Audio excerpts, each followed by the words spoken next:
So we are approaching 100 days on the Great Colorado Route, and it's been a really cool adventure. It's been a little bit slower going than I anticipated, so I might have to be pushing a little later into the fall than I was originally anticipating, but it's been a real treat. It's been really fun, seeing a lot of Colorado, experiencing a lot of places that not a lot of people get to, and finding creative ways to connect some of these more known spots as well. But yeah, it's been fun discovering a lot of these more obscure places like Grape Creek Wilderness Study Area, especially in the Tights and Lower Grape Creek Study Area. Just really cool places that not many recreationists get out to, and it's a fun way to connect some areas.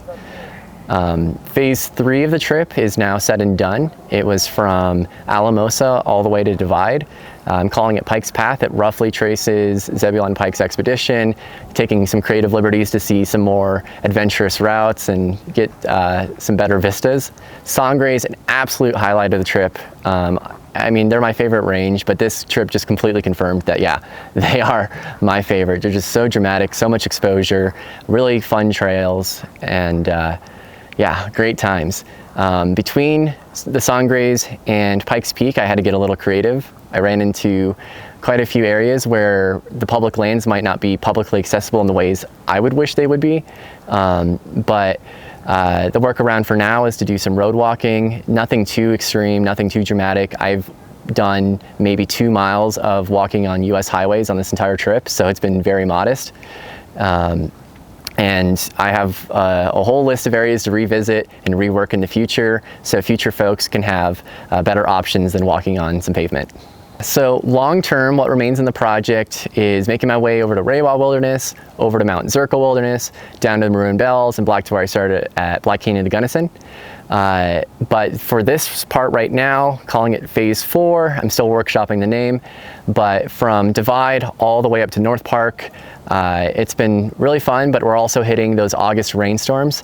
And that's been a good wake-up call that there is a very big need for low routes, escape routes, and alternates for when the weather is not cooperative. I don't know if this full route is completely doable on the high route the entire way. It's a lot to demand perfect weather for 5 months in a row.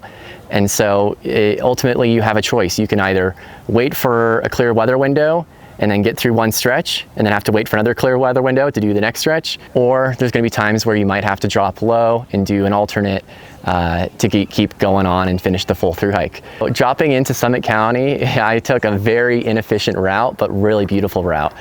So from Georgia Pass, where normally you would drop down into Breckenridge along the Colorado Trail, instead I went the one direction that the CT and the CDT miss, which is south over Mount Gio, and then followed the ridge all the way to Hoosier Pass, and then followed from Quandary all the way down the 10-mile range into Frisco.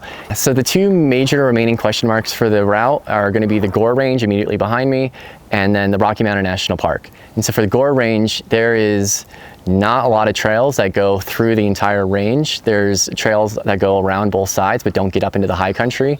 And so if you want to get to these alpine lakes and to these ridgelines, you're going to have to get creative, and those are very demanding mountains.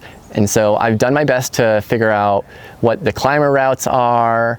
A guy was super nice and reached out to me with his beta on a high route that he's constructing, and I would love to do as much of it as possible.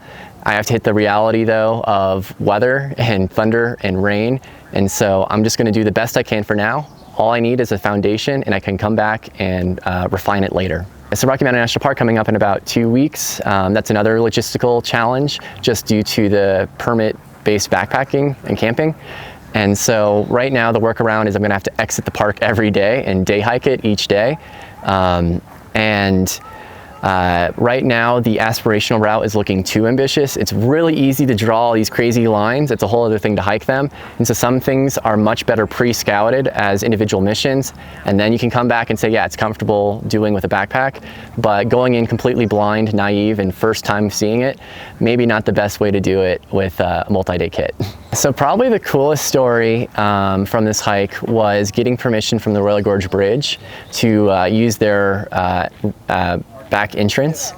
It was so cool being able to cross the actual Royal Gorge as part of the route, because there's no way to cross it without using that bridge, and the route would have completely missed it otherwise. And so it was a really awesome experience to establish some sort of relationship with the park and get permission to use their back entrance. And so I know that my version of this route has been pretty hardcore and might scare some folks off, but I really want to emphasize that you don't have to do the scary ridge traverses and scrambles. There's almost always a workaround on a trail. And I think that the true value that this project is creating is putting these really cool parts of Colorado on people's radars that they might have otherwise missed. And so it gives people a long-term section hiking project, a weekend project, or even just a day hike. And so that's very similar to a lot of the long distance trails that are already out there. Most people who touch those trails are not thru hikers. It would be a huge honor if more people thru hike this route, but at the end of the day, if I inspire some folks to go outside and explore Colorado, that's a win in my books.